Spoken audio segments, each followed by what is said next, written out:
Manguddooti haawwati kennaa shamarran gargaris kabuyyaadhaa asirratti nu dhiyaatanii qophii kana yaadannoo gootawwan kanaa fi kan manguddootana nu wajjin kabajan galatoomaa isiniin jedha. Galanni keessanillee bilisummaadhaa isiniin jedha. Bilisummaanis duratti waan manguddoo teenyatuun irra gootawwan teenyatuun irra dhumatte duratti fiixan baanee jechuudha.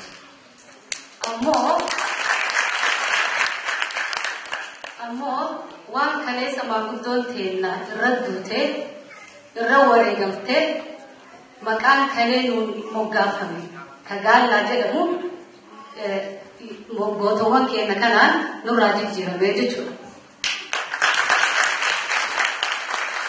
Kan lammaffaa afaan Oromoo kan dur takkaa biyya namaa keessatti hin beekamin biyya Oromiyaa keessatti dhalanne keessatti hin barreeffamin kayyoo ittiin dubbanneeyyuu reediyoo cabsa jedhan sun arda nu barraamuuf barruu teenan dubbisuudhaaf maqaa gootawwan kanaatiin nu galmaahee kuni bilisummaa qabnu nu akka bilisummaa fakkaataa jechuudha.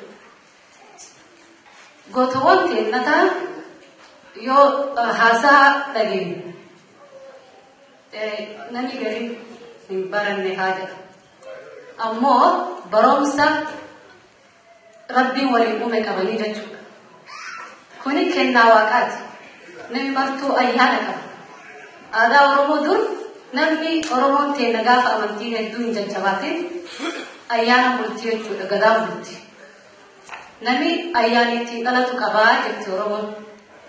Kuni kennaa rabbiiti. Kennaa rabbi nuuf kenne itti gammadu. Goota keenya kanaan maqaa keenyan barraafu arda afaan keenyan dubbisu ani anaaf akka bilisummaati. Bilisummaallee yoo dhabu alaabaa keenya tolka'ee hirrarra'in malee akka bilisummaa fakkaata.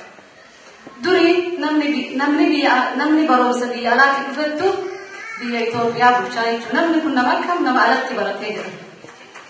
Carraa manguddoo tanaa kakaleessa isaan biyya namaa dhaqanii ummanni keenya bahee baratee arda profeesara qabna, doktora qabna, injineera qabna. Ifi gosoota meeshii qabna. Maqaa gootawwan kanaatiin argachuuf baay'ee hedduu gammadaa jechuudha. Galati keessan bilisummaa dhaamsa abbootiin teenya nuu dabarsite duratti fiixan baan abbootiin teenya tarte kawaan sun bakkaan baasu eenyu haa of gaafannu nuti ilmaan Oromoo dardarri shamarran fi warri amma lafaa dhufa jiru jechuudha. Kana isin galatoomfadhaa. Anis kan san jaaladhee abbeeraa kiilu arjaa bareeda argitee jagnummaadhaan beekame jeneraal Waaqoo isa malee nama takka itti namani dhabe jedhu. Dhaabachuudhaaf baay'ee gammadaa. Oromoo nuti dardarri shamarran manguddoon keenya isiin hafte jechuudha. Kunis hordofa manguddoo teenyaati jechuudha. Nuti ammoo dhaamsa kaleessa manguddoo nuti dabarsite fiixa baasuudhaaf dhaamsi manguddoo kaleessaa nurra jira jechuudha. Ani maqaan kiyya Abdurrahmaan Umar Lemaa jedhama. Siyaara Waashintan irraa dhufe. Warri jarraa kanaa kenna gara wal haa taanu, wal faana haa deemnu, wal haa kabajnu. Ammallee akka namatti akka hin tuffanne hin bilisoomna inshaallah ta'ala rabbi waliini. Ifin tuffatina yoo wal dhageenye wal faana deemne hin bilisoomna. Haa tattaafannu abdii akka bunne isin jedha. Assalaamu alaikum warahmatullahi wabarakatuh.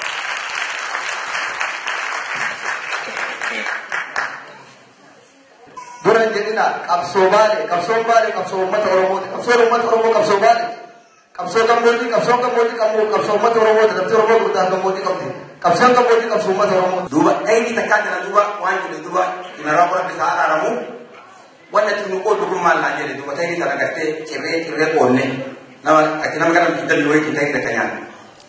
Wanni itti boodatti gara gurguruun dheedhii bita keetti naan jedhee dheedhii sana barakaa kee jira akka nu dhugaan deemnu tanarraa jedhe jechuudha.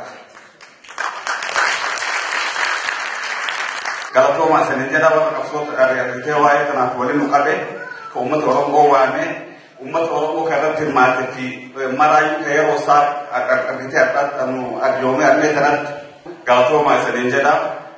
Gaafa amma chaaptarii duraa sani yaa obboleeyyan koo hadaraa kan saba Oromoo hin bobboo'e kanaan abbaan keenya lollee gahe taraan jedhoota gariin. Galatooma guyyaa irraa ayyaana waggaa 50ffaa qabsoo uummata Oromoo kabajuu fi warri lafa dheertuuf lafa gabaabduu irraa bahee yeroo fi gubee horii fi gubee armaan wal qabisiin jenna. Guyyaan har'aa kun guyyaa guddaarra guddaati. Guyyaan kun guyyaa uummanni Oromoo akka daawwitee keessatti faargu. Guyyaa ammallee rabbiin waan gaarii godhee ji'a barakaa akka uummanni Islaamaa amanutti ji'a khayrii keessa nu godhe. Kuni wanti inni mul'isu dhugaa abbootiin teenna manaa baate sun qulqulluu ta'uu agarsiisaa rabbiin nuuf fidee guyyaa kana nuu qabe. Kanarratti obboloowwan Oromoo ka dhiiraa dhalaa hawwaan tokko kadhaama nu qabu. Ani ifii qabsaa yoo jedheen kijibe hin sobelle abbootiin qabsoo abbootii keenya fedhetteettu kanaaf tolu. Garuu qabsoo 1963 jalqabde an faamiliin ani irraa dhaladhe guyyaa sadaffaa lubbuu nama 37 bakka takkabbay. Gad oofamaan warra kiyya guyyaa tokkochan dhaansine kadu esunan randune umat Oromoo irraa du'e sababa Oromummaatiif. Abbaan kiyya rabbiin dureessaa ganamaa guyyaa san dureessa guyyaa dhaladhee dureessa guyyaa sadii jiru ammoo ragaammaa maqancooraa akka taa'u kana deegaruu kuuta kan qabu. Wanni sun abbaan kiyya dalloo fi miti ka du'eef dalloo fi miti ka deegeef arsii miti ka deegeef walaa fi miti ka deegeef Oromummaa. Qabsoon akkasitti taanee irratti dhalannee sadarkaa kanatti geenne adda qabsoo qotee bulaa baane yoo jedhan. Yoo abbootiin keenya kalee Oromummaaf baane, yoo abbootiin keenya Oromummaaf duute, yoo deebisanii gandan nuu deebisan akka waan keessanii ilaala Oromummaatti isinii dhaga'a.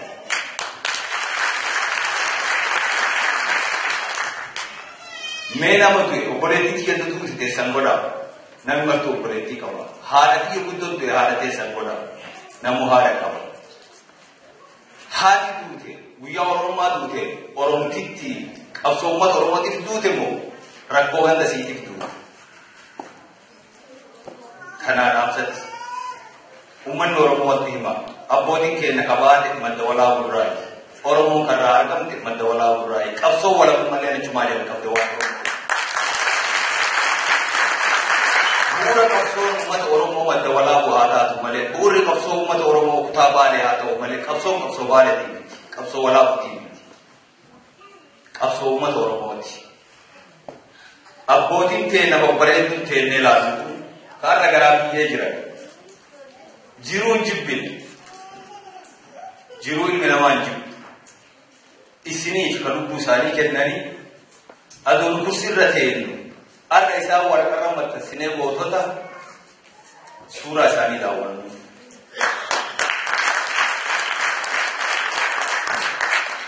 Isaan babbareedoo kana dhabne wanni isaan irra dhabne sunoome harka iyyuu nu ga'ini fuulatti deebineeti deemaa jirra akka gajjara kanatti. Nutti hin dhaga'amu dhiiga abbootii kennaa. Maaliif tokko ta'uu nu dhoowwan akka tokkummaa malee waan hin kenne hin beekna.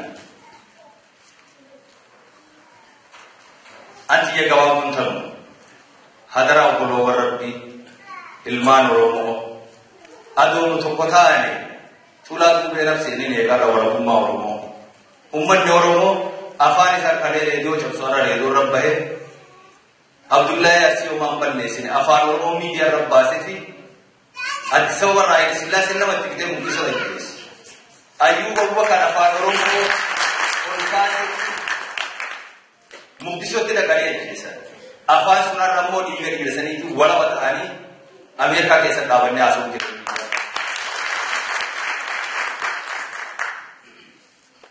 أفان الرأس ممكن أفان أيوة وكرنيات ما تبتدئ جا أفان عبد الله ياسينيات تنامو إفادي أبوتي كنا سنتيجي الحمد لله قال ربي ما كيلو راها في الرا توكو جاكمتان تيجينا أورمو تبيات يونو تربا ولينا تبيا وليدلتي نمان كابو يشوف أم بيتنوه كابتي نمنا لروني ويشوف نتو على جرافي ولوهم كابنو بيرو والآتان أكيد لنا مختلفون السلام عليكم